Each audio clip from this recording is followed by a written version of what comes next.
Hi மக்களே, நான் தான் உங்கள் தனி மீனவன். வழக்கம் மூலம் கடலுக்கு எப்போதும் போல நண்டு வலை பிடிக்க வலை போயிருந்தோம். அதுக்கு முன்னாடி பார்த்தீங்கன்னா நமக்கு முன்னாடி ஒரு போட்டு பார்த்தீங்கன்னா வலை விட்டுருந்தாங்க. எப்போதுமே நம்ம வலை படுக்கிறதுக்கு முன்னாடி ஒரு போட்டு வலை விட்டுருந்தா அது எங்கிட்ட இருக்குன்னு அதை கிளப்பி அதை பிடிச்சி பார்த்தா தான் நம்ம வலை படுத்துகிற போது சரியாக இருக்கும். இல்லைன்னா அவங்க நம்ம வலையை வெட்டிடுவாங்க. அதனால தான் வழக்கம் போல் அந்த வலையை கிளப்ப ஆரம்பிச்சிடுவேன். கிளப்ப ஆரம்பித்த உடனே அதில் பார்த்தீங்கன்னா கிழக்க மீன் பட்டுருந்துச்சு.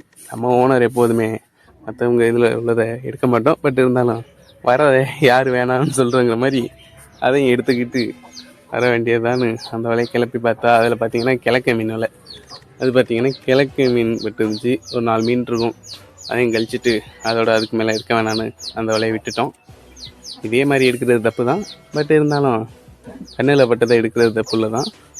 அதனால் யாரும் தப்பாக நினச்சிக்க வேணாம். பாய்.